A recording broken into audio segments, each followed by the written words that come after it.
What is good, guys? It's Ray J back with another video. And in this one, I want to break down what's going on with Tesla stock, what's going on with the overall market, what you should be watching for moving forward. I'm also going to break down the CPI report that just came out, how it's looking so far, and how the market may end up reacting to this based off these numbers. But before I do anything like this, before I talk about what's going on with Tesla, SPY, Nvidia, the QQQ, and a couple of other tickers, let me just mention a couple of things real quick. I am firstly not a financial planner, so take none of this as financial advice. And also, if you guys can, please check out the Webull link, which is down below and in the description.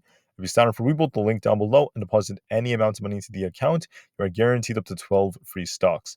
The offer ends very soon in just 1 day, so check it out before they run out. Anyways, let's break down what's going on with the charts and the market. Looking at Tesla's thing is trying to push just a tiny bit, but overall it's pretty flat so far. The market is quite indecisive so far because of the fact that CPI was a little mixed, but a tiny bit hot at the same time, but very, very slightly. Now let's break down these numbers. Core CPI year over year was 4.3%. That is meeting expectations. Core inflation month over month was a tiny bit hot, 0.3% versus the 0.2% forecast and consensus. Once again, super, super close, just a tiny bit hot. Looking at inflation month over month, it was 0.6%. This is on the hotter end of the consensus, so this is very close to the expectation. And finally, inflation year over year was a tiny bit hot at 3.7% versus what we were expecting around 3.6%.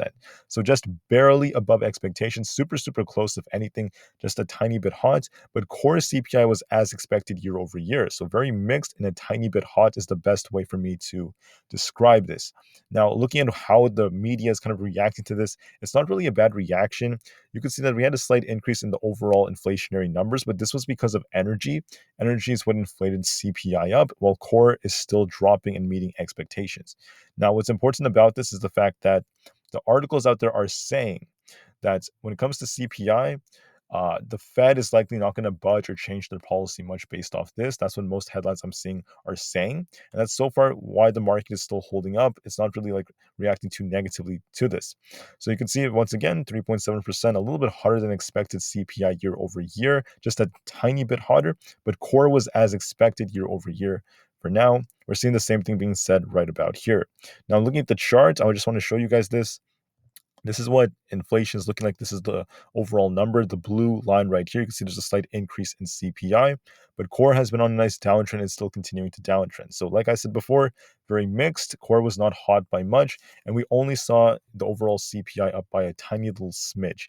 Now, that is, I mean like a little smidge above expectations. That's what I meant to say. Anyways, when it comes to the data specifically, let me just quickly go over this before I talk about the charts. Energy is what was up. This is what's fueling the big increase in August. Besides that, everything else is very close to what we saw from the previous month. Energy is what's causing CPI to go up, and that's why core is still like decent. But the overall CPI, including energy, is what ended up increasing. So, looking at the data, how are things looking so far? SPY is very flat, so is Tesla. And we're going to be watching to see what the reaction is. This is very mixed, so we just want to be open-minded just to be as safe as possible. If Tesla could hold 270, there's a chance we could see 272.5, potentially 275 being retested. And if we're bearish, you want to see it break below 268. If that breaks, there's 266, 264 is actually it's like 263.6, but very close. And then after that, we have 262 and then 260 below that. Those are some very, very tight supports. And if we break below 260, we're going to fall all the way down to 255. All right. So what looks more probable? From a technical standpoint, we are looking a little bit weaker on Tesla. It is losing some very bullish momentum right here, potentially forming this topping formation right over here. And there is an increased probability of Tesla eventually coming down to like 260 over the next couple of days, if not below that. But just to be safe and just to be open-minded, we just want to see what the reaction is after CPI and see where it reacts to. So like I said before, we have our levels, which are very important. As of right now, it's trying to gap up. We might gap up, but we're going to be watching to see, do we gap up and then see Tesla sink down to fill the gap and start dropping? Or is this just like a gap and hold for Tesla for the time being? Don't forget, we have PPI data coming out tomorrow as well. So we're just going to be watching what the reaction is for now and just be open-minded by watching particular levels. Now, we're likely going to gap up on Tesla, but let's see if it comes down to fill the gap. and let's see if it can try to hold 270. If it fails to hold 270, there's going to be a risk of downside. So just watch that very carefully. We're just barely testing it right now. SPY is completely flat. It's only up 0.01%, but there's going to be a big reaction as the time goes on. If it manages to break and hold 446.75, there's a chance that SPY is going to try pushing towards 448. If it manages to break down below uh, this critical support at 444.8 or very close to our 200 EMA, there's a risk of this potentially coming down as well, and this thing starting to sink down to 444. And if that breaks, 444 is critical support. If that breaks, this thing's going to start sinking towards 440 or get very close to that, in my opinion. So what do I think is more probable? Well, we're very much just stuck in the middle between support and resistance. We're waiting for the reaction. Because CPI is a tiny bit hot, there is a slight risk for downside, but the media is saying that the Fed is not going to increase rates because of it. So it's all very, very mixed. That's the problem. It's all very, very mixed. Nothing is siding in one direction. So the best thing I can tell you is just watch and see which way we break and be very patient with this market. It's very indecisive right now, and you just want to be patient in a time like this. Now, there is a risk of downside. There is still that risk because of Apple. If you look at Apple, we have a potential head and shoulders developing on it. And is it a guarantee that it's going to play out? Well, I can't promise anything, but there is a possibility that this could end up playing out. Let me actually switch to the 4-hour time frame instead. I think that looks a little bit better. So zooming in, you guys can see we have this head and shoulders on Apple that is developed, and this could be developing into an inverse cup and handle. So we have like the cup and maybe a handle developing. There is a risk of downside for the later days of the week, but just to be safe and open-minded, we want to be watching our levels. So if we end up getting a push on Apple, it needs to hold 180 for it to remain strong. If it ends up breaking below 175, there's a risk of 173.5 to potentially 171. What seems more probable? As of right now, Apple's trying to curl a bit, trying to push towards 178.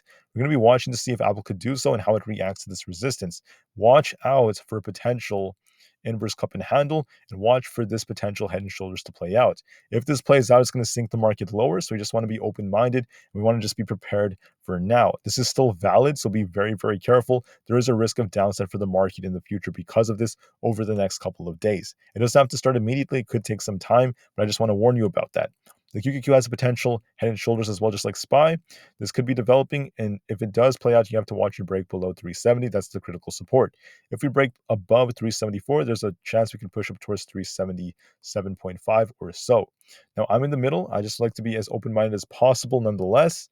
We're going to be watching to see which way this thing ends up going. Can we hold 374 to push up towards 377, or do we end up breaking towards 370? If that breaks, then we can start sinking towards 368. I'm not 100% sure which way we're going to go. We're just going to be watching to see it when we open and watch support and resistance because the market is very indecisive. Nvidia is looking kind of weak. Nvidia's at, was this 446 as of right now. If it continues to break below support at 443.5, around that zone, we could see this thing start sinking towards 440, then potentially 435. The overall structure is looking a little bit more bearish. Nvidia is continuing to downtrend and it broke below the 200 EMA. Because it's looking a little bit weaker, we're going to be watching to see how it reacts.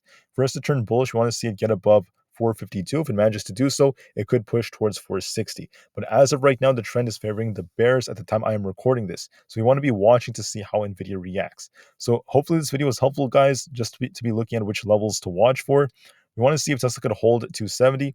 If it does so, there's a chance it's going to test those higher levels. However, there's an increased probability of downside by looking at Apple and looking at the technicals on SPY, and also looking at how Tesla's losing some momentum and has this bearish divergence. So there's a risk of downside for Tesla, but I just don't want to be calling any downside just yet.